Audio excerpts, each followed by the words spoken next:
last. So last but definitely not least, we've got the Greater Hornby Residents Association and Marc Duff. So welcome to the table. Good to have you with us again. Good afternoon. I am joined by Ross Holstein, who's part of our committee as well. We actually did our own consultation, and what we're going to speak about is we got 50 submission forms back to give you today that basically back up what we're saying today.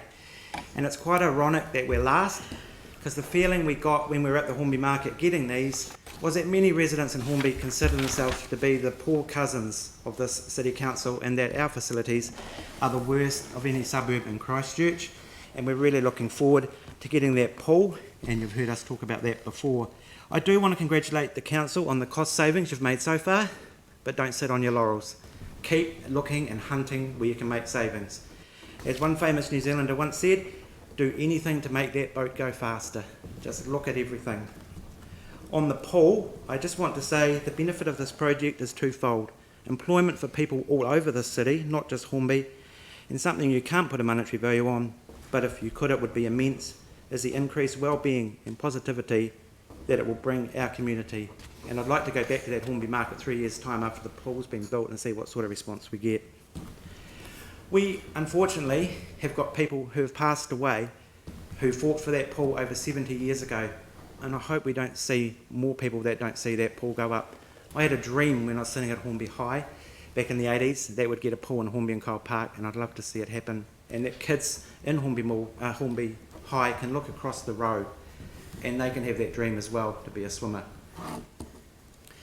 Our options on the cycleway are well known. We fully support the cycleway. We want our cycleway in Hornby, but we want it to be safe. We can't see the point of building a cycleway if it's going to be unsafe and increase the risk to cyclists, not make it safer for them.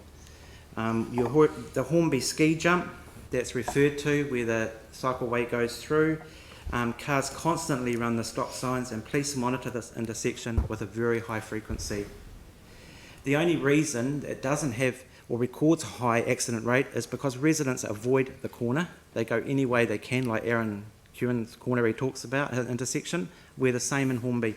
And people are so afraid going through that intersection, they literally take their time, or they actually run the stop sign to try and get through safely.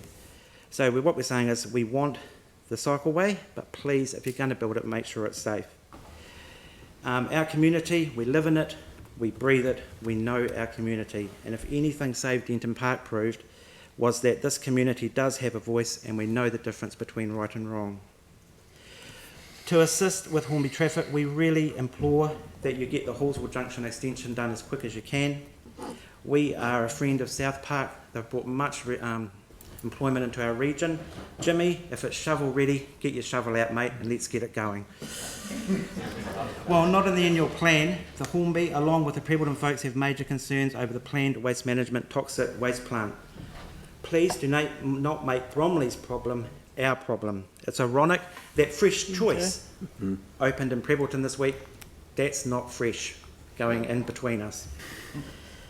Finally, we are aware the City Council has an opportunity to express an interest in the Old South Hornby School site. We think this would be a marvellous acquisition for the council and to put a dog park out in the area.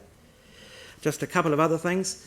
I don't want to see any councillor commenting in the press about the buildings that are lying, the commercial buildings that need to come down until you get the Sockburn Service Centre down. You've got a real problem in your own backyard. Sort that out before you start criticising landowners around the city. And also, just the last point, the Buchan Street playground upgrade. As a community, we can't understand why you've put one playground upgrade still in the annual plan, yet all the others have missed out. We ask for equality. If you're going to cut back our playground projects, cut back the lot. I'm open for questions. All right, great. So, Sam, you've got a question? Yeah, thank you, Mark, and thanks for coming in. And it's great you've been to the markets and got submissions. Look, completely get what you're saying, and I hope, I hope you understand the pressure we're under as well. I just wonder, you've talked a lot about what you need, and that's more than fair enough. And there's a cost that comes with that to ratepayers. Do you have a view on where that rate level should be? I think the last time we were here submitting and I've got to remember I'm part of a residents group, but we see that a rates increase will secure employment in this city. If we go for the major concern for us is if we had a zero rates increase, that would actually cost jobs, which then affects the ability of people to pay rates. Sorry, let me rephrase it. So the staff recommendation is 3.5. Are you comfortable with that, or would you prefer like Duncan Webb's idea of 4.65? I think with what we've seen in the budget that we're happy to sit with the 3.5. Okay, cool. Yeah. Thank you. I think the other thing is maintenance. When you look at that budget, there's a lot of costs in there to do with the water upgrade. That just shows that maintenance must be kept up to date, because otherwise, and you guys are paying for it as councillors now for work not done in the past. Okay, so yeah, 3.5. All right. Thank you very much indeed for joining us for your submission today. And thank you for the work you're doing, being such good advocates for your part of town. Thank you very much indeed for the time taken. Thank you.